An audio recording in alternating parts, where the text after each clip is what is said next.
الہ الا انت سبحانک انی کنت من الظالمین.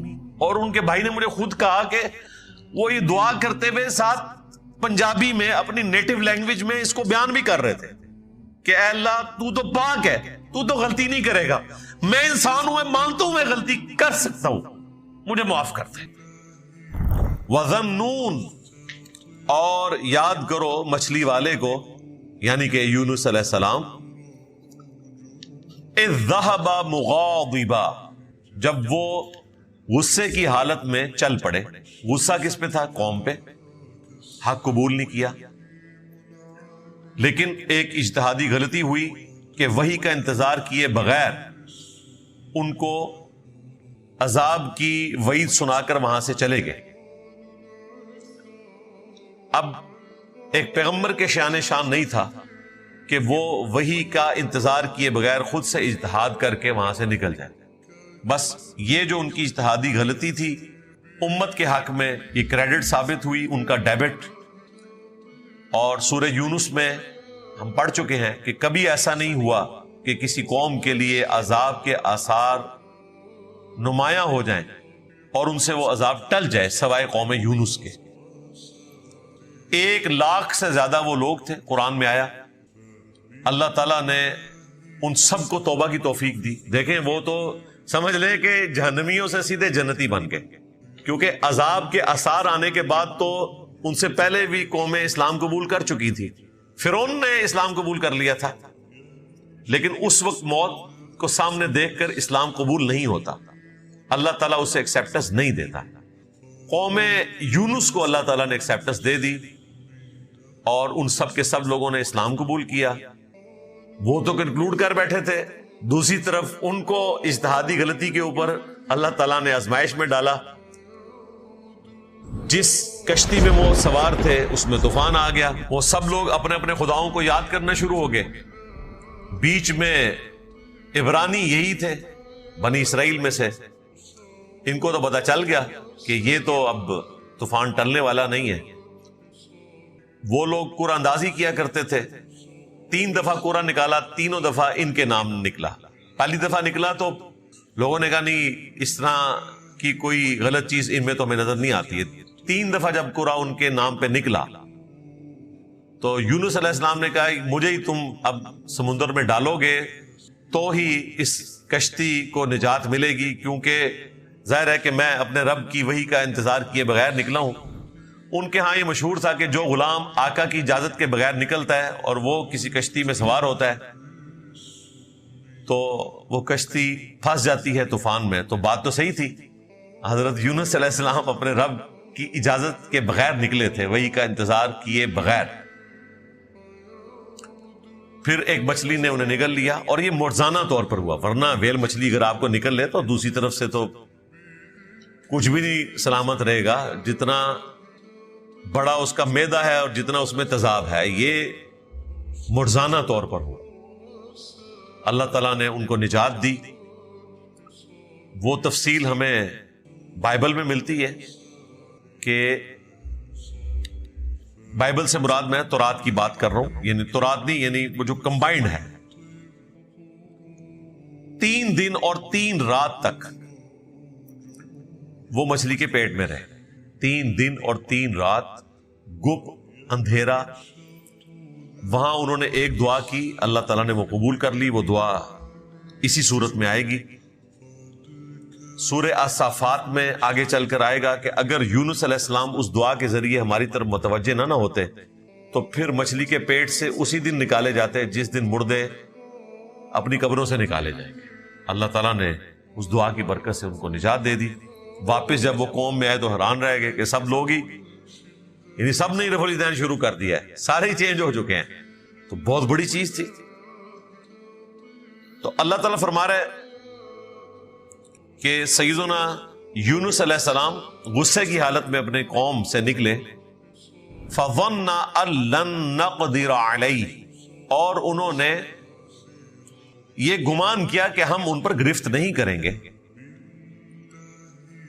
یعنی انہوں نے کہا خیر ہے, اب انہوں نے انکار کیا, اب تو عذاب ہی آنا ہے, تو میں وحی کا انتظار کیے بغیر نکل جاتا ہوں. اگلا فیصلہ تو ہمیں پتہ ہے کیا ہونا ہے، لیکن پروٹوکول کو فالو نہیں کیا۔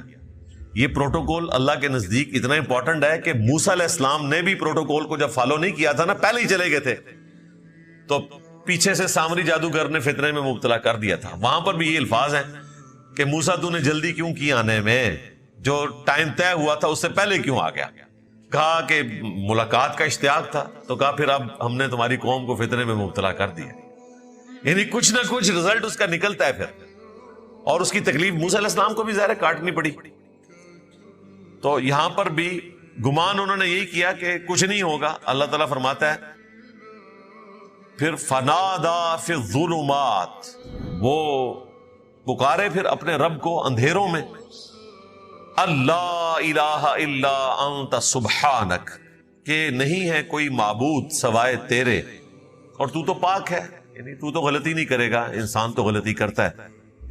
انی کنت من الظالمین، بے شک میں ہی ظلم کرنے والا ہوں، مجھ سے ہی غلطی ہوئی ہے، میں ہی قصوروار ہوں۔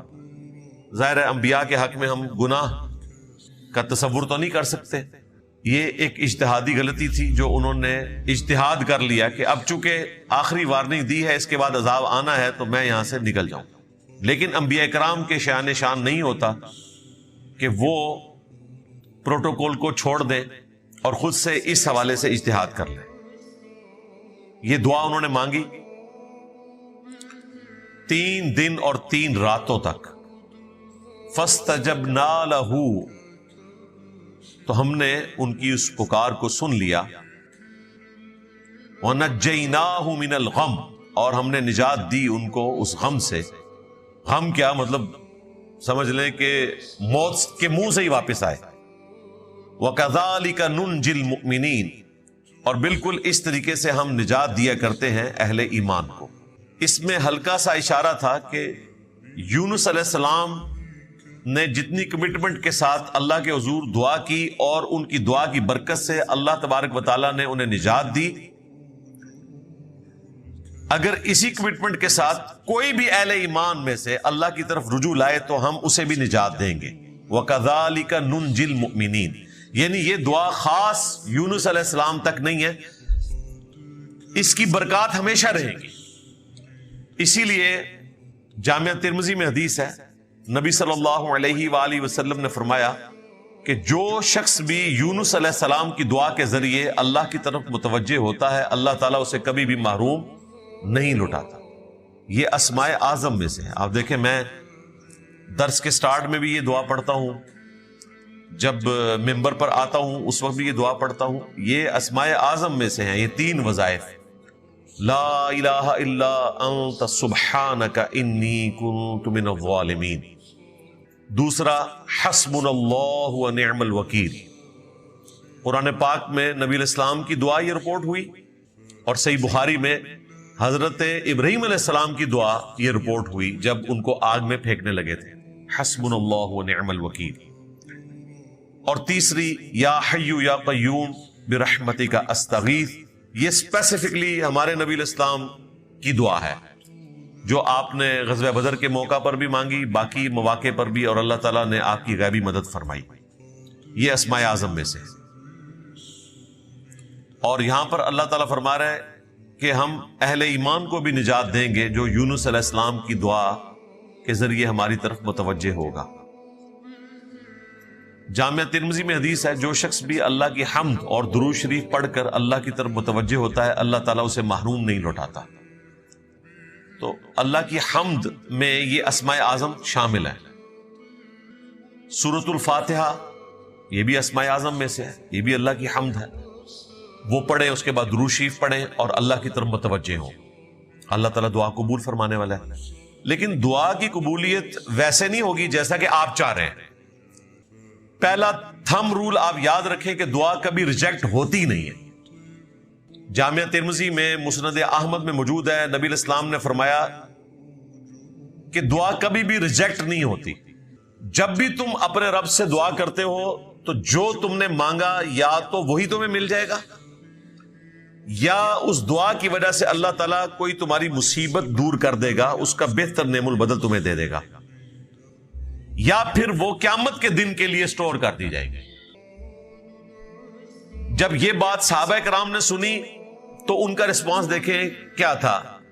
ہم عام لوگوں کو جب یہ بتاتے ہیں نا کہ یا تو آپ کو وہ ملے گا جو آپ نے مانگا, یا پھر اس کے بدلے کوئی اور چیز ملے گی, یا نیکیوں کی شکل میں یہ سٹور ہو جائے گی, تو لوگ کہتے ہیں پھر فائدہ کیا دعا مانگنے کا جدوں وہ شاید لبی ہی نہیں جانو جو ہم مانگ رہے ہیں. صحابہ کرام کا دماغ اس طرف نہیں گیا. انہوں نے کہا یا رسول اللہ, اگر دعا ہر حال میں قبول ہوتی ہے, حتیٰ کہ جو ہماری مرضی کے مطابق نہ ہو تب بھی وہ دعا سٹور ہو جاتی ہے آخرت کے دن کے لیے, تو پھر ہم تو بہت زیادہ دعائیں مانگیں گے, کیونکہ یہ بہت بڑا ایسٹ ہے کہ یہ دعا ایسی چیز ہے, باقی اعمال میں تو ہو سکتا ہے ریجیکٹ ہو جائے, دعا جو ہے وہ ہر حال میں قبول ہوگی. درود شریف بھی دعا کی ایک شکل ہے, اس لیے درود شریف بھی ہر حال میں قبول ہوتا ہے. تو ہم تو بہت زیادہ دعائیں مانگا کریں گے, پھر کیا پھر بھی قبول ہوں گی؟ یعنی وہ یہ پوچھنا چاہ رہے تھے. تو نبی الاسلام نے فرمایا اللہ تعالیٰ بھی بہت زیادہ قبول فرمانے والا ہے. یعنی اللہ تعالیٰ یہ نہیں کہے گا کہ آج تو اس نے 1.5 گھنٹہ دعائیں مانگ لی تو 1.5 گھنٹے کی نیکیاں میں اس کو دوں یا بیچ میں 5 منٹ کی نیکیاں لکھوں. نہیں, ساری نیکیاں سٹور ہو جائیں گی. صحابہ کرام تو یہ رزلٹ نکالتے تھے. جامعہ ترمذی میں حدیث ہے, جس شخص کی یہ خواہش ہو کہ اللہ تعالیٰ مصیبت اور پریشانی میں اس کی دعا سنے, قبول فرمائے, تو اسے چاہیے جب وہ آسودہ حال ہو تو بھی اپنے رب کو یاد کیا کرے. یہ ویسے بڑے نکتے والی بات ہے. مصیبت اور پریشانی میں تو بڑے بڑے باغی لوگ جو ہیں ان کی گردن بھی جھک جاتی ہے, اور بعض اوقات تو وہ اس طرح کمٹمنٹ شو کرتے ہیں کہ جو بیچارے روزانہ 5 وقت نماز پڑھنے والے ہیں وہ ان کے سامنے شرمندہ ہو رہے ہوتے ہیں کہ پتہ نہیں ہم نے تو زندگی اپنی خراب ہی کر دی ہے. ان کی کنسنٹریشن کا جو لیول ہے وہ تو کمال ہے, اور یہ آپ کو منظر اکثر دیکھنے کو ملتے ہیں. ہمیں تو کافی دفعہ آبزرو ہوئے ہیں, بلکہ میں تو تھوڑی ہمت کر کے ایسے لوگوں سے دعا بھی کروا لیتا ہوں کہ یار یہ تو کوئی زیادہ کمٹمنٹ نظر آ رہی ہے, اور عین ممکن ہے کہ ان کی کوئی کمٹمنٹ کا لیول اس ہائٹ پہ ہو کہ جو عام بندوں سے بڑھ کر ہے. بسا اوقات کسی شخص پہ ایسی مصیبت آتی ہے کہ وہ واقعی اپنے رب کی طرف اس لیول کے ساتھ متوجہ ہوتا ہے کہ اللہ تعالیٰ اس کی سن لیتا ہے. اور میں نے ایسے لوگوں کی دعائیں قبول ہوتے بھی دیکھی ہیں جو بیچارے پوری زندگی نمازیں پڑھتے رہتے ہیں, ان کی دعا قبول ہو نہ ہو ایسے لوگوں کی قبول ہوتی ہے, اور جیسے ہی قبول ہوتی ہے نا دوبارہ وہ مسجد میں بھی نظر نہیں آتا. اچھا, عام لوگ سمجھتے ہیں کہ یار یہ تو اللہ تعالیٰ کے بہت قریب ہیں, اللہ تعالیٰ نے ان کو دے کر آزمایا اور وہ ناکام ہو گئے, اس کے بعد تو انہیں شکرانے کے طور پر اہل ایمان والی زندگی گزارنی چاہیے تھی, لیکن نعمت ملنے کے بعد وہ باغی ہو گئے. یہی وہ لوگ ہیں جن کے بارے میں آتا ہے نا قرآن میں کہ جب یہ سمندری بھنور میں پھنس جاتے ہیں تو خالص اللہ کو پکارتے ہیں, اس وقت ان سے جھوٹے معبود جاتے رہتے ہیں, جب ہم انہیں نجات دے دیتے ہیں پھر یہ شرک کرنا شروع کر دیتے ہیں. یہاں پر بھی یہی ہوتا ہے, اللہ سے مانگتے ہیں اور جب ملتا ہے تو کبھی کسی بزرگ کی طرف منسوخ کر دیتے ہیں, کبھی کسی درگاہ کی طرف منسوخ کر دیتے ہیں, اللہ کی طرف اسے منسوخ کرتے ہوئے انہیں شرم آتی ہے. تو دعا ہر حال میں قبول ہونی ہے, اور وہ لوگ جو عام حالت میں دعائیں مانگتے ہیں اللہ تعالیٰ مصیبت اور پریشانی میں بھی ان کی دعاؤں کو سنتا ہے. دعائیں چند ایک ہیں, ہم نے اذکار کارڈ کے اوپر وہ دعائیں لکھ دی ہیں. گرین کارڈ فرض نماز کے بعد کے سنت اذکار ہیں آلموسٹ کوئی 17-18 کے قریب, اور بلو کارڈ صبح شام کے سنت اذکار ہیں وہ بھی تقریباً کوئی 20-22 کے قریب ہیں. اگر کوئی وہ بھی نہیں کر سکتا تو ایٹ لیسٹ 5 سنت اذکار جو ہم نے اورنج کارڈ صبح شام کے اذکار لکھ دیے کہ چلو یار یہ تو آپ کم از کم کمٹمنٹ کے ساتھ کریں. ایک دفعہ آیت الکرسی کا وظیفہ صبح شام, 10 دفعہ لا الہ الا اللہ وحدہ لا شریک لہ لہ الملک ولہ الحمد وہو علی کل شیء قدیر. تیسرا وظیفہ بسم اللہ الذی لا یضر مع اسمہ شیء فی الارض ولا فی السماء وہو السمیع العلیم, صبح شام 3 دفعہ. چوتھا وظیفہ اعوذ بکلمات اللہ التامات من شر ما خلق, صبح شام 3 دفعہ. اور 5واں وظیفہ آخری 3 قل, سورۃ الاخلاص, سورۃ الفلق اور سورۃ الناس, 3 دفعہ صبح شام. یہ سمجھ لیں کہ سارے وظائف کا نچوڑ ہے. اگر آپ کوئی اور وظیفہ نہ بھی کریں صبح و شام بس یہ 5 وظائف کر لیں، سارے وظائف اس کے اندر شامل ہیں، کیونکہ ان وظائف کے وہ فضائل رپورٹ ہوئے ہیں جو باقی ساری دعاؤں کے الگ الگ رپورٹ ہوئے ہیں، ان سب کو جمع کرے تو اس کے اندر لائی کرتا ہے۔ ایک ایک حدیث کا ریفرنس اس میں مینشن کر کے ہم نے وہ اورنج کارڈ بھی لکھ دیا، اس کا PDF بھی بنا دیا، ہارڈ کاپی بھی اویلیبل ہوتی ہے۔ تو یہ مختصر اذکار دعائیں یہ آپ روزانہ کریں تو آپ گویا کہ روزانہ اپنے رب سے دعا مانگ رہے ہیں، اور یہ آپ کی روٹین میں دعا شامل ہو۔ باقی فرض کے بعد جو مختصر 2-3 دعائیں ہیں، اللہ اکبر اور 3 دفعہ استغفر اللہ، اور اللہم انت السلام ومنک السلام تبارک یا ذا الجلال والاکرام، اور اس کے بعد 1 دفعہ آیت الکرسی، اور ایک دفعہ آخری 3 کل اور تسبیحات فاطمہ، وہ ہر فرض نماز کے بعد آپ کرتے رہے، اور صبح و شام کے لیے یہ دعائیں کر لیں تو اس میں تمام دعائیں شامل ہیں۔ لیکن پروٹوکول وہی ہے جو جامع ترمذی میں 2 احادیث ہے کہ جو شخص اللہ کی حمد جیسا کہ اس کی شان کے لائق ہے، وہ حمد کرنے کے بعد اور درود شریف پڑھنے کے بعد اللہ کی طرف متوجہ ہوتا ہے تو اللہ تعالیٰ دعا کو سن لیتا ہے۔ اور نماز میں اللہ نے یہی ترتیب رکھی ہے، التحیات للہ والصلوات والطیبات، پہلے اللہ کی حمد کرتے ہیں، اس کے بعد نبی الاسلام پر سلام، پھر درود شریف، اور اینڈ پہ جا کے آپ دعائیں مانگتے ہیں۔ یہ ترتیب ہے۔ اور جامع ترمذی کے الفاظ ہیں، نبی الاسلام نے فرمایا سل تعطا، سل تعطا، مانگ تجھے دیا جائے گا، مانگ تجھے دیا جائے گا، جو اللہ کی حمد اور درود شریف کے ذریعے متوجہ ہوتا ہے۔ وہ حمد سورۃ الفاتحہ کی شکل میں بھی ہو سکتی ہے، تشہد کی شکل میں بھی ہو سکتی ہے، لا الہ الا انت سبحانک انی کنت من الظالمین کی شکل میں بھی ہو سکتی ہے، حسبنا اللہ ونعم الوکیل، یا حی یا قیوم برحمتک استغیث، اور اسماء اعظم بھی ہیں، اللہم انی اسألک بانک انت اللہ لا الہ الا انت الاحد الصمد الذی لم یلد ولم یولد ولم یکن لہ کفوا احد۔ یہ ابو داؤد میں حدیث ہے، نبی الاسلام نے ایک بندے کو یہ پڑھتے ہوئے سن لیا تو نبی الاسلام نے کہا کہ اس شخص نے ان اسماء اعظم کے ذریعے اللہ کو پکارا ہے کہ اللہ تعالیٰ معروم نہیں لوٹاتا۔ اور ایک دوسری حدیث ابو داؤد ترمذی میں آتی ہے کہ یہ 2 آیات ایسی ہیں جن میں اللہ تعالیٰ کے اسماء اعظم موجود ہیں، جن کے ذریعے دعا قبول ہوتی ہے۔ وَإِلَٰهُكُمْ إِلَٰهٌ وَاحِدٌ لَا إِلَٰهَ إِلَّا هُوَ الرَّحْمَٰنُ الرَّحِيمُ، سورۃ البقرہ، اور سورہ آل عمران، الف لام میم اللہ لا الہ الا هو الحی القیوم۔ آپ دیکھتے ہیں میں جب بھی پبلک سیشن کے اینڈ پہ دعا کرواتا ہوں تو میں یہ دونوں اسماء اعظم پڑھتا ہوں، قرآن کی 2 آیات والے اسماء اعظم اور جو حدیث میں رپورٹ ہوئے، اس کے بعد درود شریف اور آپ دعا مانگے۔ تو یہ ایک پروٹوکول ہے، اور دعا قبول ہونی ہے، لیکن سلیقے کے ساتھ جو پروٹوکول بتایا گیا اللہ کی حمد اور درود شریف، اس میں آیت کریمہ کا یہ وظیفہ بھی ہے، لا الہ الا انت سبحانک انی کنت من الظالمین۔ باقی یہ جو ہمارے محلوں میں عورتیں 1.25 لاکھ دفعہ آیت کریمہ کا وظیفہ کرواتی ہیں، اور پھر وہ پروٹوکول بھی ایسا بتاتے ہیں، کہتے ہیں کہ یہ آیت کریمہ بڑا گرم ہوتا ہے، آپ نے اس کا پروٹوکول رکھنا ہے، خوشبو وہاں پہ سلگھانی ہے، ہر شخص باوضو ہو کر اس کو پڑھے، اور گٹھلیاں رکھی بھی ہوتی ہیں۔ اس طرح کا جو اجتماعی ذکر کرنا ہے نا، یہ بدعت کے اوپر مبنی ہے۔ آپ نے ویسے پڑھنا ہے تو بے شک 1.25 لاکھ دفعہ کیا آپ 10 لاکھ دفعہ پڑھیں۔ اس طرح کا کوئی وظیفہ اس حوالے سے رپورٹ نہیں ہوا۔ جب ہم اسماء اعظم بتاتے ہیں نا کہ آپ یہ پڑھیں، تو لوگ پوچھتے ہیں کتنی دفعہ؟ بھائی 1 دفعہ پڑھ لینا بھی کافی ہے، اس کے بعد درود شریف پڑھیں اور دعا مانگیں اللہ سے، دیٹس آل۔ یا زیادہ سے زیادہ نبی الاسلام نے کوئی وظیفہ رپورٹ کیا ہے احادیث میں جو آپ علیہ السلام سے نقل ہوا، وہ 100 دفعہ ہے۔ عموماً جو وظائف ہیں وہ 1 دفعہ ہیں، 3 دفعہ ہیں، 7 دفعہ ہیں، 10 دفعہ ہے، 25 دفعہ ہے، 33 دفعہ ہے، اور حد 100 دفعہ، بس اس سے اوپر کچھ نہیں ملتا۔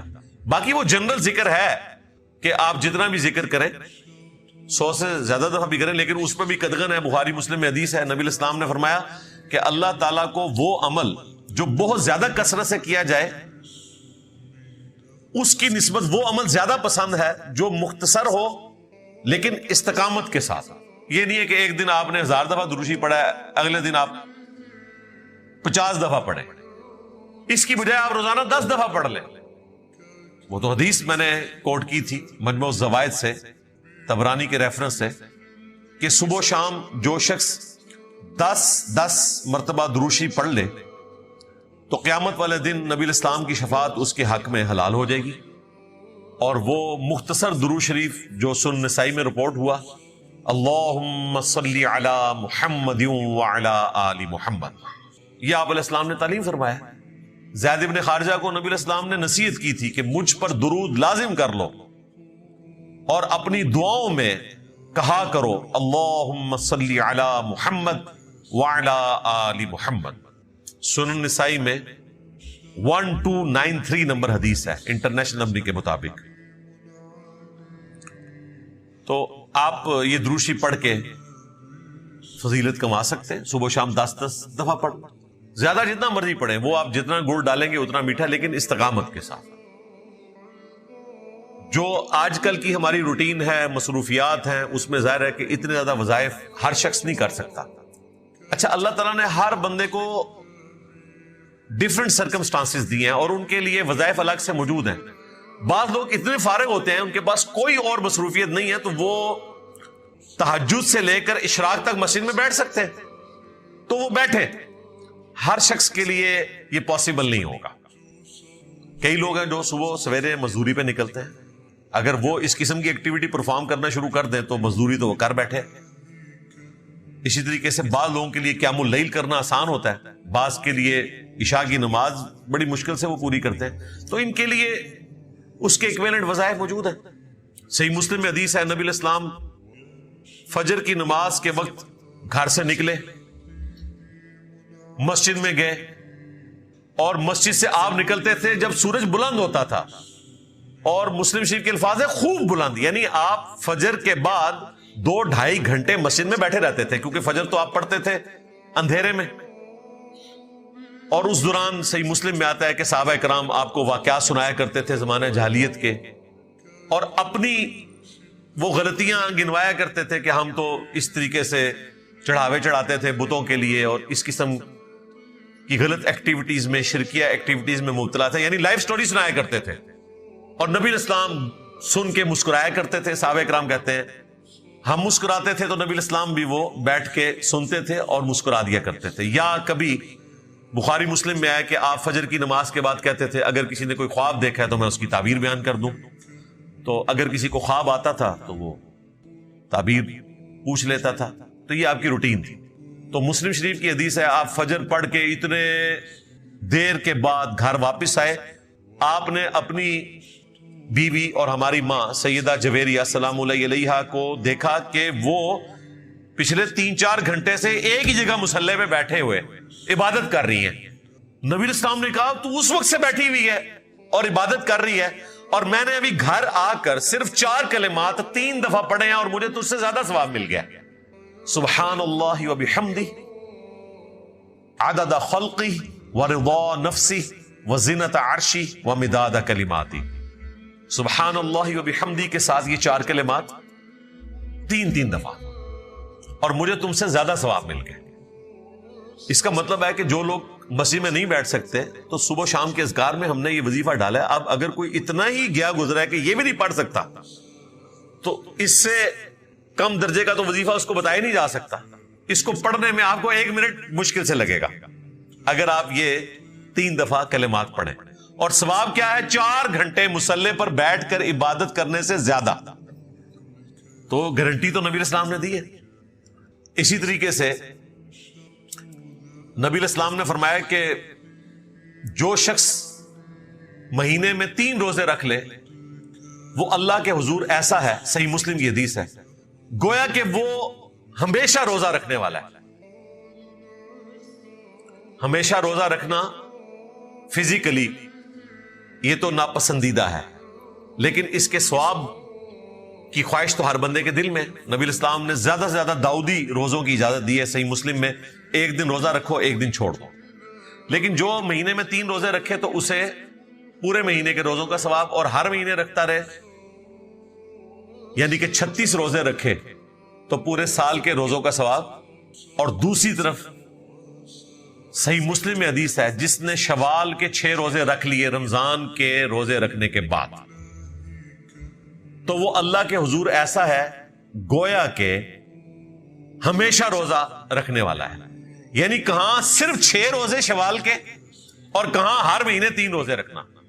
اب شوال کے 6 روزے بھی کوئی نہ رکھ سکے، اس سے کم تو آپ کو کوئی پیکج آفر نہیں کیا جا سکتا تھا، تو یہ آپ پیکج ڈھونڈا کریں، جس طرح آپ موبائل کے پیکج ڈھونڈتے رہتے ہیں نا کہ جی اگر میں یہ لگا لوں تو میرا تو واٹس ایپ کا اور انٹرنیٹ کا زیادہ استعمال ہے تو مجھے یہ پیکج سوٹ کرتا ہے، کال تو میں نے بہت کم کرنی ہوتی ہے تو میں یہ والا پیکج لوں گا۔ اس طرح یہ پیکیجز آپ کے پاس لکھے ہوئے موجود ہونے چاہیے، آپ کے علم میں ہونے چاہیے کہ آپ مختصر عمل کریں اور وہ ثواب حاصل کر لیں۔ اور یہ وہ حدیثیں ہیں جو ہماری مین سٹریم کی کتابوں میں ہیں، یہ کوئی دور دراز کی احادیث نہیں ہے، نہ ان کی صحت کے اعتبار سے کوئی ایشو ہے۔ بخاری اور مسلم میں یہ احادیث رپورٹ ہوئی ہوئی ہیں۔ سنن نبی داؤد میں حدیث ہے، جو شخص 1 دفعہ پڑھ لے صبح لا الہ الا اللہ وحدہ لا شریک لہ لہ الملک ولہ الحمد وہو علی کل شیء قدیر، تو شام تک وہ اللہ تعالیٰ کے قلعے میں آ جائے گا۔ ہر چیز کے اگینسٹ اللہ تعالیٰ اس کی حفاظت کرے گا، شیاطین کے اگینسٹ، جنات کے اگینسٹ، جادو ٹونے کے اگینسٹ، 1 دفعہ پڑھنے سے۔ اور جو شام کو 1 دفعہ پڑھ لے صبح تک اللہ کی حفاظت میں رہے گا۔ یہ حدیث سنن نبی داؤد میں موجود ہے۔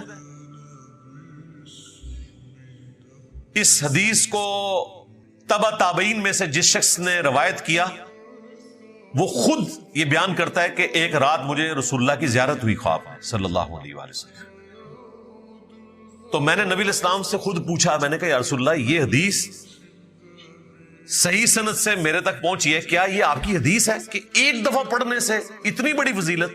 تو نبی الاسلام نے فرمایا کہ تم سے جس شخص نے حدیث بیان کی اس نے سچ کہا، یہ میرا فرمان ہے کہ جس نے 1 دفعہ پڑھ لیا لا الہ الا اللہ وحدہ لا شریک لہ لہ الملک ولہ الحمد وہو علی کل شیء قدیر، تو شام تک وہ اللہ تعالیٰ کی حفاظت میں رہے گا۔ اور شام کو پڑھ لے تو صبح تک اللہ تعالیٰ کی حفاظت میں رہے گا۔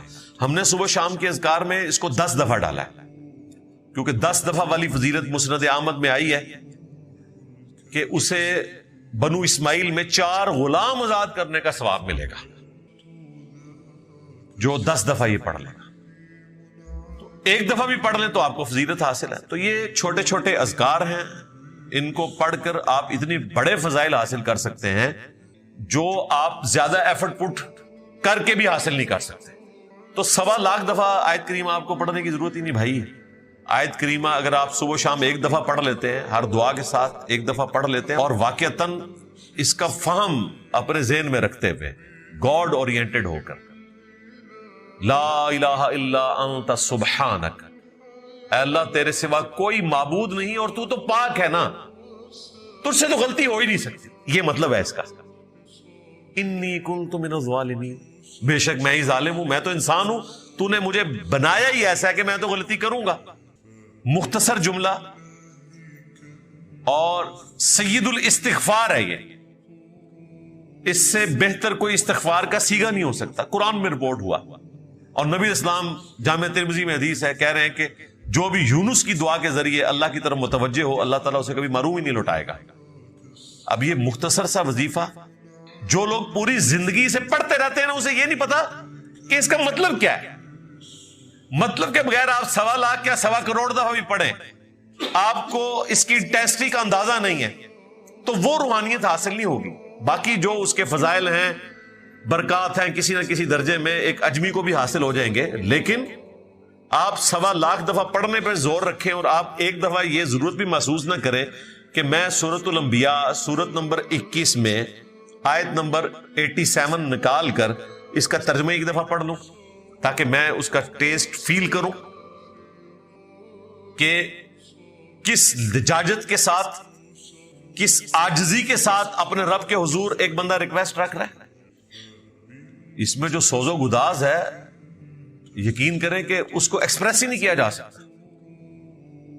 میں نے پہلے بھی کئی دفعہ سنایا کہ ہمارے جو اکیڈمی کے مین ممبر تھے ساجد بٹ صاحب رحمہ اللہ تعالی، تو ان کے بھائی نے مجھے خود بتایا کہ جب ان کی ڈیتھ ہوئی تو اس سے چند گھنٹے پہلے ہم ان کو سرائے عالمگیر سے جیلم ہاسپٹل میں لا رہے تھے.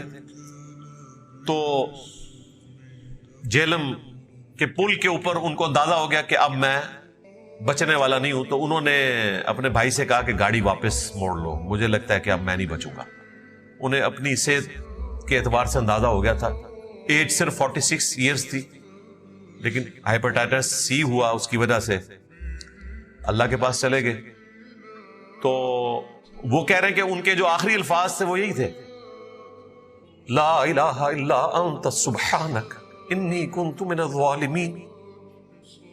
اور ان کے بھائی نے مجھے خود کہا کہ وہ یہ دعا کرتے ہوئے ساتھ پنجابی میں اپنی نیٹو لینگویج میں اس کو بیان بھی کر رہے تھے کہ اے اللہ تو تو پاک ہے، تو تو غلطی نہیں کرے گا، میں انسان ہوں، میں مانتا ہوں میں غلطی کر سکتا ہوں، مجھے معاف کر دے. اور وہ کہتے ہیں ان کے آخری کلمات یہی تھے، بس اسی کا وہ وظیفہ کرتے رہے، عربی میں بھی پنجابی میں بھی بار بار اللہ کے حضور یہ دعا کرتے رہے. میں کہتا ہوں اس سے بڑی کوئی خوش نصیبی نہیں ہے کہ کوئی شخص جو ہے وہ اپنے آخری وقت میں اپنے رب کی طرف گاڈ اورینٹڈ ایسا ہو کہ وہ اس وظیفے کے ذریعے اللہ کی طرف متوجہ ہو. اس سے بہتر نہ کوئی استغفار ہو سکتا ہے، نہ کوئی اسم اعظم ہو سکتا ہے، اور نہ کوئی ایسا وظیفہ ہو سکتا ہے جو اللہ تعالیٰ کے غصے کو ٹھنڈا کر دے.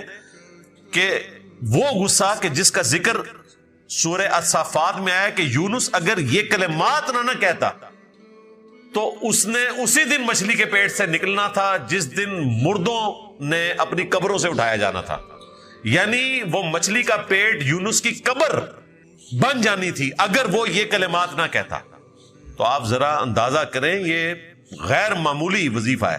اس لیے دیکھیں میں جب بھی یہاں پبلک سیشن کے لیے انٹر ہوتا ہوں یہ وظیفہ لازمی پڑھتا ہوں، قرآن کلاس سے پہلے بھی پڑھتا ہوں، جب کبھی دعا مانگتا ہوں تو بھی یہ پڑھتا ہوں، اور تشہد میں بھی اس کو پڑھیں. بخاری مسلم میں حدیث ہے کہ جب ایک بلو کارڈ ہے اور ایک ہے گرین کارڈ. بلو کارڈ جو ہے وہ پیچھے سے مجھے دیں، یہاں تو نہیں رکھے ہوئے، 2 کارڈ دے دیں. بلو کارڈ جو ہے وہ صبح شام کے اذکار ہیں، اور گرین کارڈ جو ہے وہ فرض نماز کے بعد کے اذکار ہیں. ان کے میں نے بڑی حکمت کے ساتھ کلر کوڈنگ کی ہوئی ہے. یہ بلو کارڈ ہے، یہ آپ کو پی ڈی ایف اس کا ahlsunnatpak.com سے آپ ڈاؤن لوڈ کر سکتے ہیں. ایپ بھی بنی ہوئی ہے، ہارڈ کاپی بھی ہماری اکیڈمی سے آپ منگوا سکتے ہیں. فون صبح 9 سے لے کے 5 بجے تک آن ہوتا ہے. +92 کے کوڈ کے ساتھ 3215900162 032159000162. بلو کارڈ میں حکمت ہے. آپ بتا بلو کارڈ دنیا کا ایک بلو کارڈ ہے، وہ ہے یو کے میں ورک پرمٹ کو بلو کارڈ کہتے ہیں. یہ آخرت کا بلو کارڈ ہے، صبح شام کے سنت اذکار اکثر بخاری مسلم سے. دوسرا کارڈ ہے یہ گرین کارڈ، آخرت کا. دنیا کا بھی گرین کارڈ ہوتا ہے، وہ تو سب کو ہی پتا ہے، امریکن نیشنلٹی. یہ آخرت کا گرین کارڈ، فرض نماز کے بعد سنت اذکار. پھر میں نے ایک مختصر کارڈ بھی بلو کارڈ میں سے نکالا، یہ اورنج کارڈ، جادو ٹونا، وبائی امراض، قدرتی حادثات سے بچنے کے سنت وظائف. یہ سب آپ کو پی ڈی ایف فارم میں اویلیبل ہیں، فریلی آپ ڈاؤن لوڈ کر کے. اس میں صرف 5 اذکار ڈالے تھے. جو بلو کارڈ پورا نہیں پڑھ سکتا کم از کم یہ پڑھ لیں، تو اس کے لیے اس معاملے میں انشاءاللہ تعالی آسانی ہو جائے گی. تو یہ تینوں کارڈ جو ہے نا جی، کوشش تو کریں کہ یہ کارڈ روزانہ آپ لوگ پڑھیں، آپ کے لیے بینیفیشری ہوں گے انشاءاللہ تعالی. بل سن نسائی الکبریٰ کی طرف آئیں، وہ جو حدیث میں بیان کر رہا ہوں. ترمذی میں بھی روایت موجود ہے، لیکن ترمذی والی روایت جو ہے نا کمزور ہے. صحیح سند اس کی سنن نسائی الکبریٰ کے اندر ہے. ہمارے بلو کارڈ میں 19 نمبر کے اوپر یہ وظیفہ ہے. انٹرنیشنل نمبر کے مطابق 10680 10,680 نمبر حدیث ہے. سیدہ ام ہانی کہتی ہیں یا رسول اللہ میں بوڑھی ہو گئی ہوں، لمبے وظیفے مجھ سے کوئی نہیں ہوتے، مجھے کوئی ایک وظیفہ ایسا بتا دیں جو میں کر لوں میرے لیے کفایت کرے. سر جو وظیفہ پھر لیا ہے نا مولا علی کی بہن نے، وہ ایسا وظیفہ ہے کہ مجھے ابھی تک اتنا تگڑا اور کوئی وظیفہ نہیں احادیث میں نظر آیا جس کی اتنی فضیلت ہو.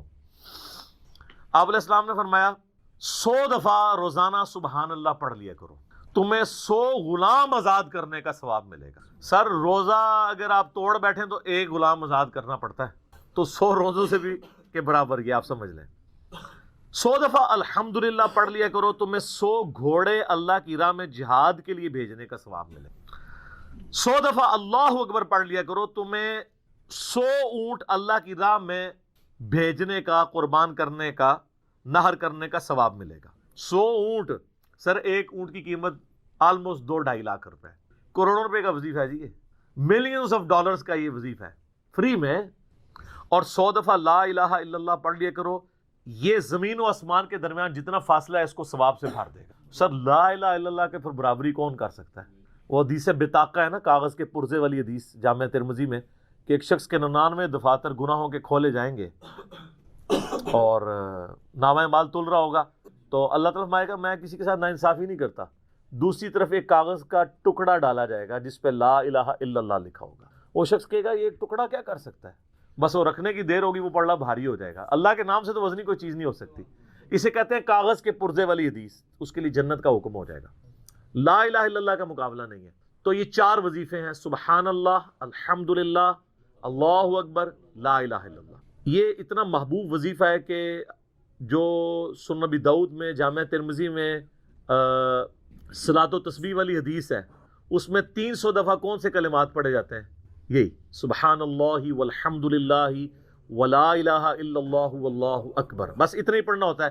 یہ ولا حول ولا قوت الا باللہ کی حدیثیں الگ سے ہیں، لیکن صلاۃ و تسبیح میں اتنا ہی پڑھنا ہوتا ہے، 4 کلمات۔ حتیٰ کہ صحیح مسلم میں حدیث ہے، نبی علیہ السلام نے فرمایا یہ 4 کلمات مجھے ہر اس چیز سے بڑھ کر محبوب ہیں جن پہ سورج طلوع ہوتا ہے، یعنی دنیا اور جو کچھ دنیا کے اندر ہے اس سے بڑھ کر مجھے یہ چیز محبوب ہے کہ میں یہ 4 کلمات کہہ لوں، سبحان اللہ والحمد للہ ولا الہ الا اللہ واللہ اکبر۔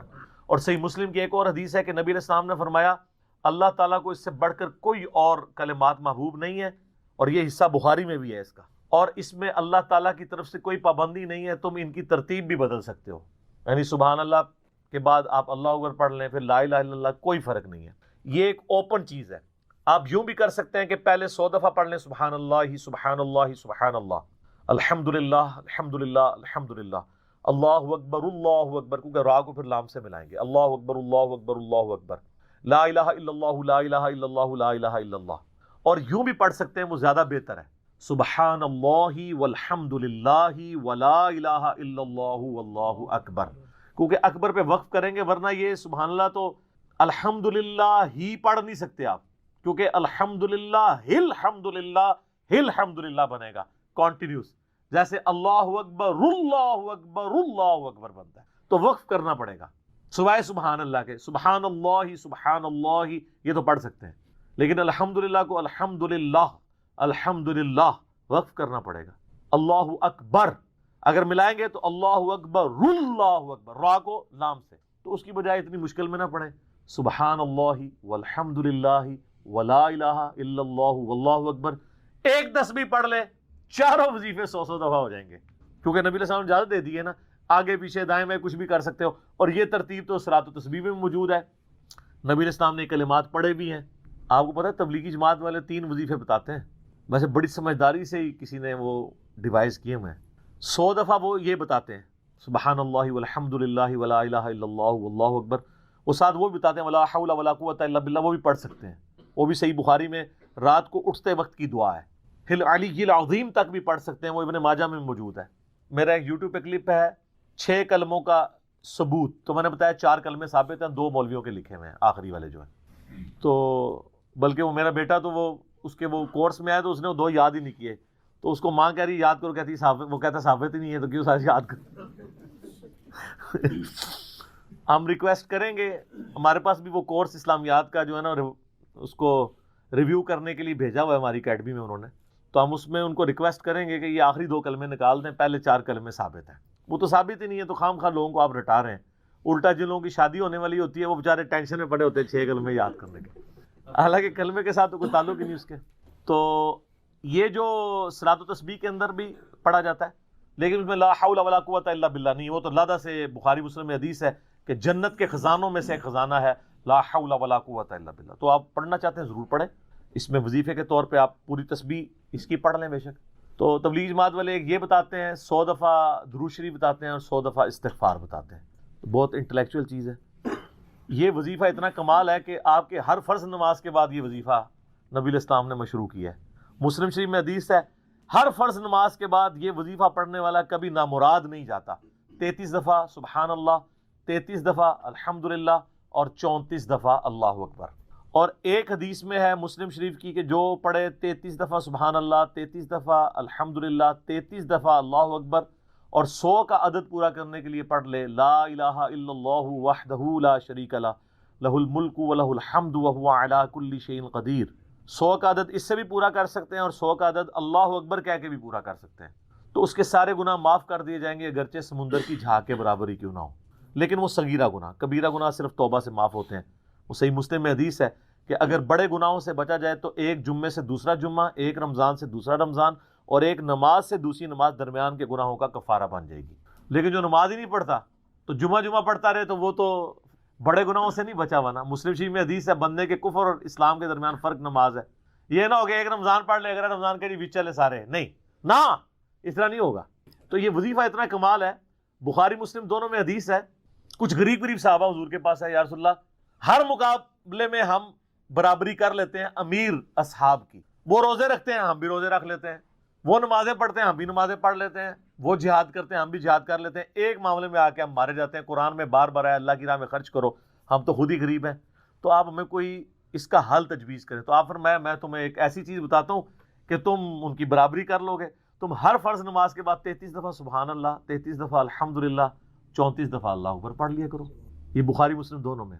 کچھ دنوں کے بعد پھر وہ حاضر ہوئے یا رسول اللہ وہ تو امیر صحابہ کو بھی پتہ چل گیا، وہ بھی یہی کچھ پڑھ رہے ہیں. اب ہم کیا کریں؟ تسی تک لو جناب، تسی گرین کارڈ دے تے بلو کارڈ دے چکر وچ پے ہو، دنیا دے آخرت کے نہیں. صحابہ کرام آخرت کے بلو اور گرین کارڈ کی بات کرتے تھے. تو نبی علیہ السلام مسکرائے. آپ نے فرمایا ذالک فضل اللہ یؤتی من یشاء، یہ اللہ کا فضل ہے، میں تو اللہ کا فضل نہیں روک سکتا. ٹھیک ہے نا. تو ظاہر ہے گیون سرکمسٹانسز اللہ کے دیے ہوئے ہیں، اس کے اندر آپ بیسٹ پرفارم کرنے کی کوشش کریں. اللہ کے فضل کو تو کوئی روک نہیں لگا سکتا نا. کوئی یہ نہیں کہہ سکتا کہ جی وہ یعنی تیرے ہوتے جنم لیا ہوتا کیوں نہیں ہوا، ہو سکتا ہے ابو جہل ہی ہوتا. تو جس حال میں اللہ نے رکھا ہے اسی کو آپ بہتر سمجھیں. تو اس طرح کی کئی احادیث ہیں جو ان وظیفوں کو سپورٹ. اچھا مسلم شریف میں ایک حدیث میں یہ بھی آیا کہ 10 دفعہ سبحان اللہ، 10 دفعہ الحمدللہ اور 10 دفعہ اللہ اکبر. اگر کسی کے پاس ٹائم تھوڑا ہے نا تو فرض نماز کے بعد یہ بھی پڑھ سکتے ہیں. 10 دفعہ بھی وظیفہ یہ والا کیا جا سکتا ہے. ایک بڑی حرکت انگیز حدیث ہمارے یوسف بھائی نے اس پہ کلپ بھی بنایا ہے صفین کی راتوں میں. بخاری مسلم دونوں میں حدیث ہے. مولا علی علیہ السلام خود روایت کر رہے ہیں. وہ کہتے ہیں کہ نبی علیہ السلام کو جب اللہ نے کشادگی دی، کچھ غلام آپ کو گفٹ ملے، تو میں نے فاطمہ سے کہا کہ تم پورا دن گھر کی صفائی کرتی ہو، چکی چلاتی ہو، اس کی وجہ سے ان کے ہاتھ پہ بھی نشان بن گئے تھے. اس طریقے سے سامان اٹھا کے لاتی تھیں تو رسی کے نشان یہاں پڑے ہوئے تھے. تو نبی علیہ السلام سے جا کے جو ہے وہ ایک غلام ڈیمانڈ کر لیتے ہیں جو ہمیں ذرا ہیلپ آؤٹ کر دے گا. جب سب کو مل رہا ہے تو ہمیں بھی مل جائے گا. تو سیدہ فاطمہ حاضر ہوئی. یہ حدیث بخاری میں بھی ہے، مسلم میں بھی ہے. تو حضور علیہ السلام کے پاس گئیں، بات نہیں کر سکے. طبیعت میں تربیت کس کی تھی سر؟ بولڈنس نہیں تھی وہ والی، حالانکہ باپ ہے اور حضور کو پتہ تھا اپنی بچی کی عادت کا. تو وہ گئیں، بات نہیں کر سکی، واپس چلی گئی. تو حضور علیہ السلام محفل برخاست ہوئی، آپ خود آ گئے. سر وہ حدیث کمال ہے. مولا علی کہتے ہیں میں اور فاطمہ ایک چادر میں لیٹے ہوئے تھے اور نبی علیہ السلام ہمارے گھر میں آئے اور پاؤں کی جانب سے نبی علیہ السلام ہمارے بستر میں داخل ہوئے، حتیٰ کہ آپ کے پاؤں کی ٹھنڈک ہم نے اپنے سینے پہ محسوس کی. یعنی حضور علیہ السلام نے پاؤں کی جانب سے اپنے پاؤں انٹر کیے اور وہ پاؤں سیدہ فاطمہ اور مولا علی کے سینے تک پہنچ گئے تو انہوں نے ان کو سینے سے لگا لیا. سر یہ فرینکنس کسی صحابی کو نصیب ہو سکتی ہے؟ تو آپ نے فرمایا وہ فاطمہ تم آئی تھی، کوئی کام تھا؟ سیدہ فاطمہ سے پھر بھی بات نہیں نکلی. تو حضرت علی کہتے ہیں میں نے نا پھر کہا یا رسول اللہ وہ میں نہیں بھیجا تھا، پورا دن کام کرتی ہے. آپ کی بیویاں کہتی ہیں ہماری کوئی ذمہ داری نہیں ہے. یہ بھی تو بیوی تھی نا.